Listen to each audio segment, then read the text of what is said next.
The speed of light is encoded into Genesis 1:1. This means big things for the future, and big things for science, medicine, technology, and religion. To see it, you'll need an initiation into some very specific aspects of language and number. We'll start with the linguistic aspect. The ancient man heard the hissing of the fire and called it es, an onomatopoeia. The word es is among the oldest words we humans have, from as far back as the Ice Age. The noun derived from this word is aster, meaning star. It's seen in words like asterisk, astronomy, and disaster. The Hebrew heroine Esther's name means star. The Hebrew spelling directly correlates to the letters ASTR. In Genesis 4:14, the phrase, "I shall be hidden," is spelled the exact same way. Our first clue is here in the fact that "I shall be hidden" and "star" are spelled the same. Because the letters Samach and Shin can both produce the S sound in Hebrew, we can spell the word aster with a Shin instead of a Samach. This makes sense because the word fire, from which the word star is derived, is spelled Aleph Shen. According to general relativity, everything is moving at the speed of light, which is hundreds of thousands of meters per second. How is this possible for objects standing still? Well, it's a ratio. When you aren't moving through space at light speed, you move through time at light speed. The speed of light is about luminance, but also about matter in general. It's about the substance that makes up your being, trillions upon trillions of little particles that are like stars blazing in an infinite sky. Earth in the Bible is representative of matter in general, versus heaven, which is representative of the eternal forms matter can take. Genesis 1:1 is about the creation of earth. So if it's encoded with the speed of light, it seems that the verse isn't just talking about the creation of heaven and earth, but instead taking an active role in the generation of reality. The first word of this verse, translated as "in the beginning," is Bereshit. There's a rich tradition of rearranging these 6 letters to produce words and phrases that testify to God's nature, revealing first principles in creation. We can rearrange these letters to reveal the phrase "star in me." The biblical Hebrew language is not linear like English, it's elemental. Letters can be moved around and preserve essential meaning. Ancient Hebrew writers made great use of this, as it's actually built into the language. In Greek and Hebrew, the word for east is related to the past, because the sun rises in the east. When time was determined by the sun, its point of rising was always in the past. The sun is a star, and a star in the east is a star in the beginning. Bereshit means "in the beginning," so it makes sense that there would be a star in the beginning. If Bereshit is sunrise, we can follow the arc to the final word haaretz, meaning the earth. The Hebrew word earth can be rearranged to spell the word star. Here we see the sunrise and sunset of the first day of creation. So there's the linguistic aspect of the puzzle. Here's the numerical. Gematria is a technique for converting letters into numbers. This system may seem arbitrary at first, but anyone who has taken time to learn the system and apply it to the Bible will tell you the numerical complexity it reveals is spectacular. Imagine what it would take to write a story that communicates poetically, mathematically, and spiritually while staying relevant for thousands of years. The value of Genesis 1:1 is 2701, with prime factors 37 and 73, which are both star numbers. A star number represents the quantity of units required to create a 6-pointed star shape, like the Star of David. There are infinitely many star numbers, and the sequence begins 13, 37, 73. Earlier we saw how the word star is encoded at the edges of this verse, and now we see star numbers as its prime factors. These 2 stars are the revealed aspects of creation. There is a third star that represents the hidden aspect. The Hebrew word echad means one, as in Yom Echad, or day one.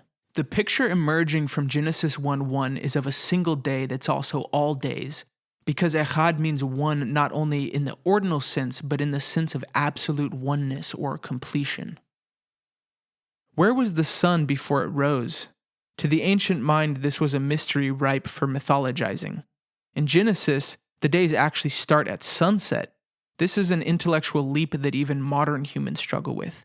Things that are seen begin with things that are unseen. The dark parts of the electromagnetic spectrum aren't dark at all, we just don't have the organs to perceive it. The word echad, 1, is equal to 13. 13 is the first number in the series of star numbers yielding 37 and 73.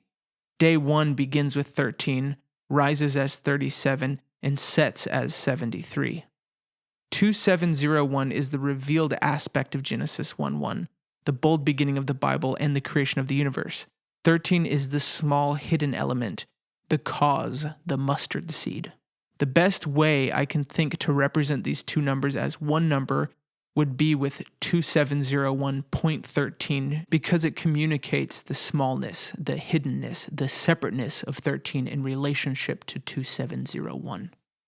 The number 2701.13 is our numerator, and 901 is the denominator. Remember that 901 is the value of the word we established earlier, star. This equals 2.99792,452. The speed of light is 299,792,458 meters per second. That is accuracy to 1 part in 100 million. Wow. Because we don't know what unit of measurement the first number is in, the decimal point is irrelevant. It could be millimeters per kilosecond. I'm not completely sure what the implications of this are, but I'm starting to piece it together. Here's what I have so far.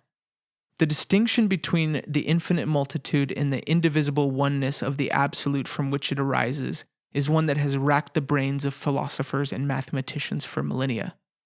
Often, God is described as infinite, but it's the opposite of this, his finite nature, that reveals true potency.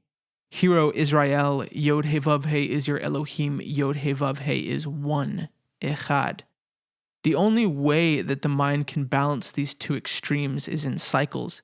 Thought moves from the absolute one towards the multitude of creation that testifies of the one from which it emerged.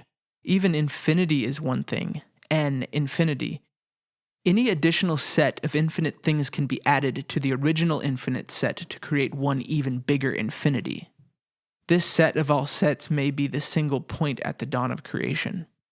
Genesis 1:1 is a cosmological blueprint of the journey from oneness into an infinite multitude that is then drawn back into singularity only to start the process over again. Because of this, it is also representative of the seed cycle, where a single seed holds the information of every tree that came before it and every tree that will come after it.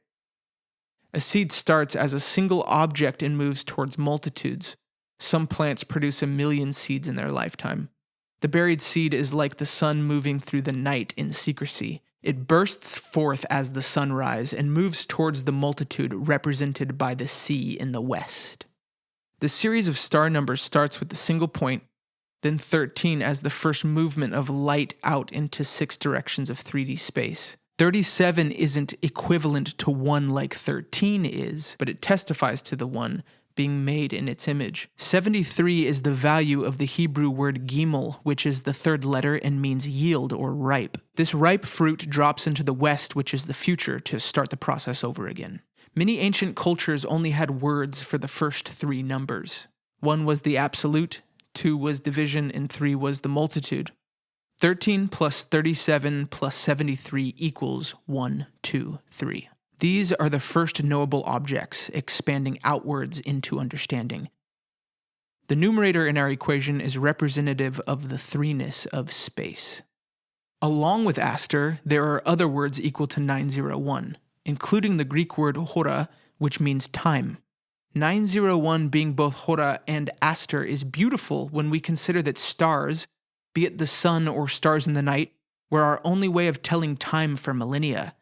Our days here on Earth are divided by the sun, a star. The denominator in our equation is representative of time. The speed of light is in meters per second, space divided by time. Put simply, there are 3 dimensions of space and 1 dimension of time. 3 divided by 1 is 3, which is very close to 2701.13 divided by 901. There's a difference of about 0.00207. Worth mentioning that 207 is the value of the Hebrew word light. I believe what we're beginning to uncover here is the atomic structure of knowable reality. Atom means not cut and represents the aspect of reality that can't be further reduced. The Aleph at the center of Genesis 1:1 is the ultimate atom, and in a future video we'll explore how it emits our universe. In the same way that phenomena can't be experienced without its radiation into space, so we can't know God without the radiation of His Word, the light that comes before luminance. Psalm 119:130, "The entrance of your words gives light, it gives understanding to the simple."